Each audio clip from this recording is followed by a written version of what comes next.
सर्वसामान्यांच्या हक्काचा आवाज जागर जनस्थान।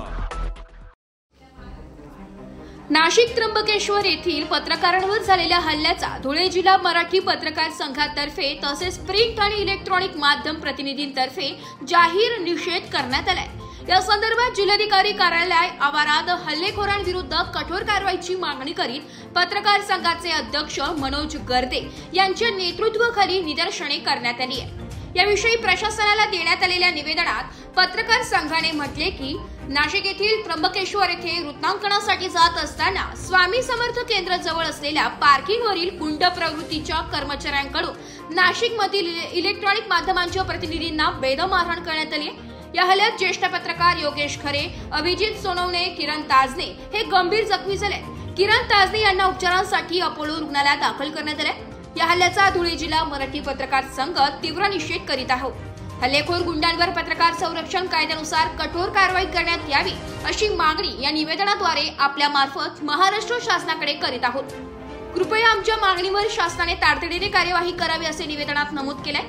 या प्रसंगी पत्रकार संघाचे अध्यक्ष मनोज गर्दे, उपाध्यक्ष अतुल पाटील, सचिव सचिन बागुल, कोषाध्यक्ष तुषार बाफना, मुंबई प्रांतिक प्रतिनिधी प्रकाश शिरसाट, माजी अध्यक्ष चंद्रशेखर पाटील, मिलिंद वैसाणे, सुनील पाटील, ज्येष्ठ पत्रकार राजेंद्र सोनार, रवींद्र नगराळे, कार्यकारिणी सदस्य पुरुषोत्तम पाटील, पंकज पाटील, आकाश सोनवणे, दीपक शिंदे, वीरेंद्र बोरे, इलेक्ट्रॉनिक मीडियाचे प्रशांत परदेशी, दीपक गोरसे, मनीष मासुळे, निलेश भंडारी, गणेश सूर्यवंशी, निलेश परदेशी, रूपक बिरारी, कल्पेश पाठक, जीवन शेंडगे, दीपक वाघ, संदीप त्रिभुवन, गोरख गर्दे, संजय पाटील, शरद वेदे, विकास बाबर, अनिस खाटे, सय्यद सानी, सुभाष वाघ आदी पत्रकार बांधव उपस्थित होते। जागर जनस्थानसाठी प्रतिनिधी रूपक बिरारी, धुळे। काल नाशिक येथील वरिष्ठ पत्रकार आहे योगेश खरे यांच्यासह किरण ताजने यांच्यावर जो गावगुंडांनी हल्ला केला, हा हल्ला नेहमी वारंवार हल्ले होणारे हा लोकशाहीचा घाला असणार आहे।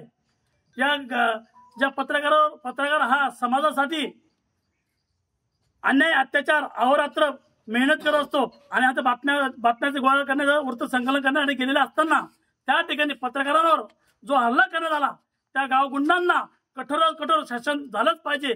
त्यासाठी आज आम्ही धुळे जिल्हा मराठी पत्रकार संघ, इलेक्ट्रॉनिक मीडिया तसेच धुळे जिल्ह्याचे सर्व पत्रकार बांधवांतर्फे आज आम्ही कलेक्टर कार्यालयात तीव्र निषेध करण्यात आलेला आहे। मी काल तिथं वरिष्ठ अधिकाऱ्यांशी मी काल संध्याकाळी मी त्यांना विचारणा केली। या संदर्भात त्या त्र्यंबकेश्वर पोलीस ठाण्यातील विभागीय अधिकारी वासुदेव देसले यांच्याशी संपर्क साधला असता त्यांनी असं सांगितलं की त्या ज्या पत्रकारांवर जो हल्ला करण्यात आला आहे त्या गावगुंडांना त्वरित अटक करून त्यांच्यावर आम्ही कारवाई करण्यात आली आहे। त्याबद्दल त्या अधिकाऱ्यांचे आम्ही अभिनंदन करतो। पण कारवाई त्यांच्यावर कठोर कारवाई करण्यात यावी आणि कठोर त्यांना शासन झालं पाहिजे असे आम्ही धुळे जिल्हा मराठी पत्रकार संघ तसेच आमचे सर्व पत्रकार बांधव इलेक्ट्रॉनिक मीडिया तर्फे आम्ही त्यांचे सर्व निषेध करत आहोत।